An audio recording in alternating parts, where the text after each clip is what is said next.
The cottage looked too small to matter. That was the first thing Ava Mercer thought when she saw it. Not charming, not quaint, not historic. Small. A squat stone building crouched on a rocky stretch of coastline, facing a gray harbor filled with fishing boats and cold wind. Its roofline held straight, but barely. The wooden door was weathered silver by salt. One narrow chimney rose from the center like a final act of stubbornness. The land around it was mostly stone and scrub grass. No fence, no garden, no trees to soften anything. Just ocean, rock, and wind. Ava stood with a duffel bag over one shoulder and stared at the place she had somehow bought for $3. Well, she said quietly, at least no one can raise the rent.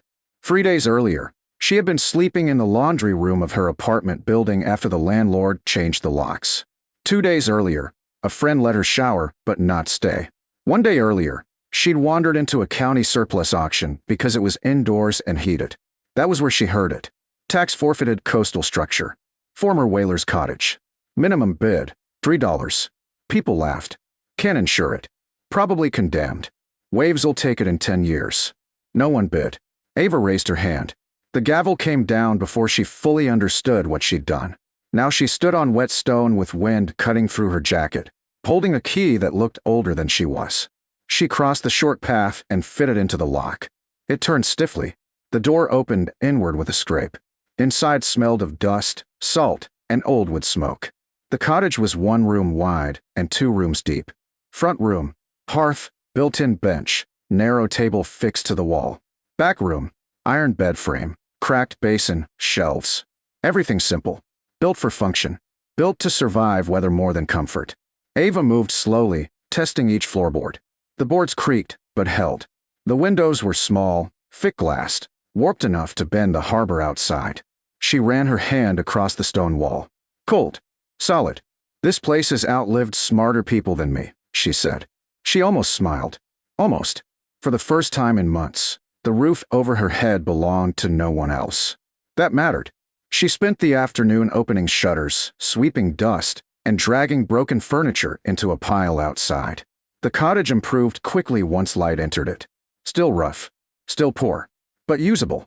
Near sunset, she found the trapdoor. It was in the back room beneath a rag rug, and an old storage chest too light to contain anything useful. 2 narrow iron rings lay flat in the floorboards. A cellar hatch. Of course there's a cellar, she murmured. Because why stop now? She pulled one ring. Nothing. She braced a boot against the floor and yanked harder. The hatch lifted suddenly, nearly throwing her backward. Cold air rose from below. Dry, mineral, faintly metallic. Stone steps descended into darkness. Ava turned on the flashlight from her phone and started down. The cellar ceiling was low enough that she had to duck. Stone walls. Packed earth floor. Wooden shelves running along 2 sides. Old jars, empty crates, a rusted lantern, coils of rope hardened with age. Nothing dramatic. Just storage. Then her light crossed the center of the room. And stopped. One section of the dirt floor wasn't dirt. It was wood. A square patch, roughly 4 feet by 4 feet, built flush with the ground using thick planks darkened by age. Not recent, but deliberate. Ava crouched beside it. Why put wood under dirt in a cellar? She brushed away loose soil from the edges. There was a seam, and at one corner, an iron finger ring nearly buried in grime. Her pulse picked up. People hid things under floors for reasons. Sometimes good, sometimes desperate. She gripped the ring and pulled. The panel didn't move. She tried again. Still nothing. She looked around, found a pry bar leaning behind the shelves, wedged it under the seam, and pressed down. With a sharp crack, the wooden square lifted an inch. A stale breath of trapped air escaped upward. Ava stepped back, coughing once. Then she pulled the panel open fully. Beneath it was a cavity lined in stone. Not deep, maybe 3 feet. And inside sat 3 objects. A long wooden chest, a wrapped bundle of oilcloth, and a small iron strong box. Ava stared. No one mentioned hidden storage in the listing. Of course no one knew. She climbed into the cavity carefully and lifted the bundle first. Heavy. She set it on the floor above and unwrapped the oilcloth.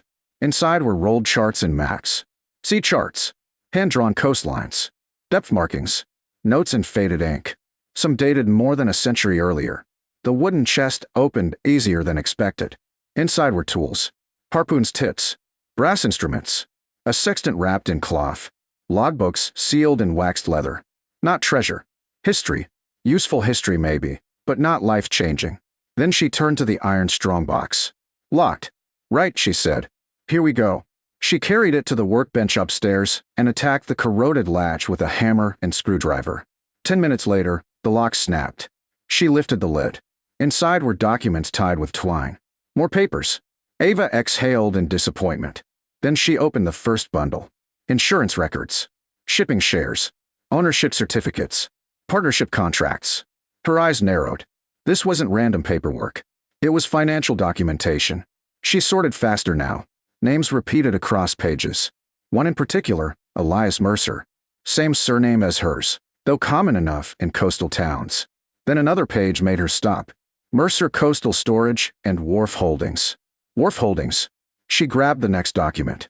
Then the next. Old ownership percentages in harbor warehouses, mooring rights, storage sheds, fish processing lots, shoreline access parcels. Fractional stakes accumulated over years. This can't still matter, she whispered. Most companies dissolved. Rights expired. Property changed hands. But if transfers were never completed, if holdings remained dormant, if no one cleaned the chain of title, she sat down slowly. The cottage had belonged to a whaler, but maybe also to someone who invested everything earned at sea into the harbor itself. She found a sealed envelope at the bottom of the box. Addressed simply, "To the last Mercer who still needs this." Ava stared at it for a long time, then opened it carefully. Inside was one page. If this reaches family, the harbor trusts were never dissolved. They were hidden when creditors came. Records here prove beneficial ownership. Use them properly. Do not sell cheap. The land will matter more than the sea ever did. Elias Mercer, 1894. Ava read it twice. Then a third time. Outside, waves struck the rocks below the cottage. Inside, the room felt suddenly smaller. Not because of fear, because possibility had entered it. If the letter was true, these weren't antiques. They were leverage. Claims. Maybe valuable ones. Maybe worthless. But worth checking. She looked around the humble stone room she bought for $3. The warped windows. The patched roof. The salt-stained table. Then back at the open box filled with dormant ownership. For the first time in a long while, Ava didn't feel cornered by life. She felt early. Ava didn't sleep much that night. The wind rattled the shutters, waves struck the rocks below the cottage, and every time she closed her eyes she saw the words from the letter again. Do not sell cheap. It sounded less like advice and more like warning. At sunrise, she spread every document across the front table. She forced herself to be practical. Old paper did not automatically mean money. Hidden records did not automatically mean ownership. Most likely, it was complicated. Maybe worthless. Maybe partially useful. But worth verifying. She organized everything into piles. Harbor shares. Storage rights. Wharf access permits. Tax receipts. Trust agreements. Maps. Correspondence. By noon, a pattern emerged. Elias Mercer had used profits from whaling voyages to buy small percentages in nearly everything connected to the harbor. A warehouse here. Dock frontage there. Seasonal mooring rights. Cold storage sheds. Fish packing lots. Nothing dramatic individually. But over decades, the pieces added up. Then came the crash. One letter referenced a downturn, debt collectors, and lawsuits. Another mentioned transferring visible assets while hiding beneficial ownership inside a trust structure managed privately. The strongbox contained a proof. Ava leaned back slowly. He didn't bury treasure, she said. He buried paperwork. And in some cases, paperwork mattered more. She packed the key documents into her duffel bag and took the bus into town. The harbor district was busy now. Restaurants, tour boats, seafood markets, boutique shops where old industrial buildings had been renovated into expensive real estate. Exactly the kind of place where forgotten ownership stakes could matter.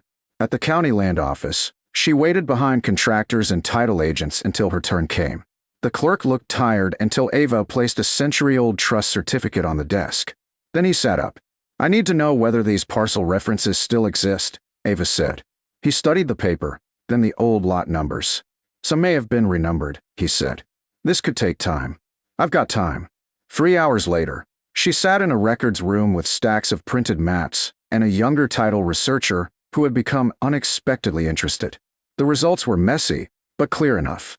Several original parcels had merged over time into modern commercial blocks. Others had been condemned and rebuilt. Some rights had expired. But not all. Ava pointed at one line item. What about this one? The researcher adjusted his glasses. Seasonal docking rights converted in the 1960s into revenue participation when the marina was expanded. In English, he gave a small smile. It still pays. Another line item involved a warehouse parcel now occupied by a profitable seafood distributor. Another trust share tied to leased waterfront parking. Another to a storage cooperative, individually modest. Together, substantial. But these haven't been claimed in decades, Ava said. Correct. So where's the money been going? Held in reserve accounts, as cheat balances, unresolved title pools, depending on the instrument. Ava blinked. In English. He smiled again, waiting for someone with proof. She left the office that evening with a referral to a maritime property attorney. For the first time in months, she bought herself a real meal without counting coins first. The attorney, Miriam Cole, was sharp, direct, and expensive. When Ava admitted she had almost no money, Miriam looked through the documents for 15 silent minutes.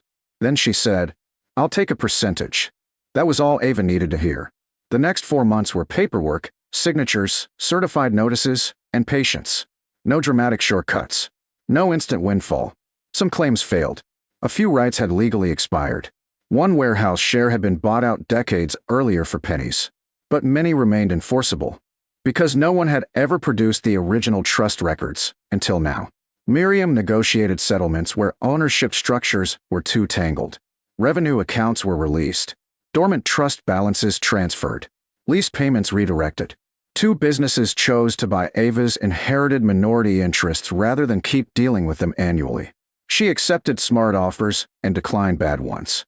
Just like the letter had warned. By the end of the process, Ava was not suddenly billionaire rich. But she was secure. Completely. Debt-free. With enough capital to choose what came next.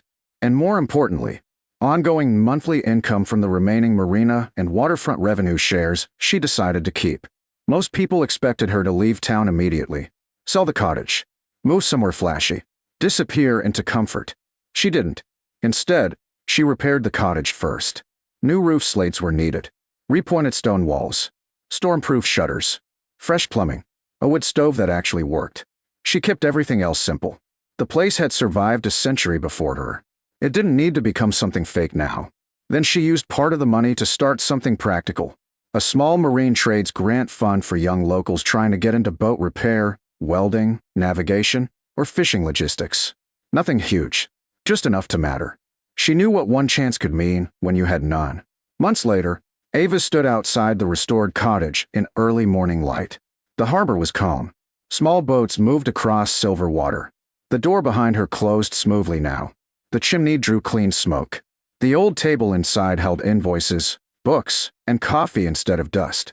Miriam visited once and looked around the property. "You know," she said, "most people would have sold this first." Ava shrugged. Most people didn't get saved by it. After she left, Ava went down to the cellar. The hidden compartment was empty now except for one copy of Elias Mercer's letter, sealed in plastic. The originals were stored safely in a bank archive. She kept the copy there as a reminder. Not of luck, of preparedness. A man generations earlier had understood that wealth could vanish unless it was structured to survive bad times. And a woman generations later had been desperate enough to look under the floor. She climbed back upstairs and opened the front door. Sea air rushed in. The world smelled cold and clean. $3. That was all she had paid for the cottage. But what changed her life wasn't the price. It was knowing that sometimes the most valuable things looked small, weathered, and overlooked from the outside.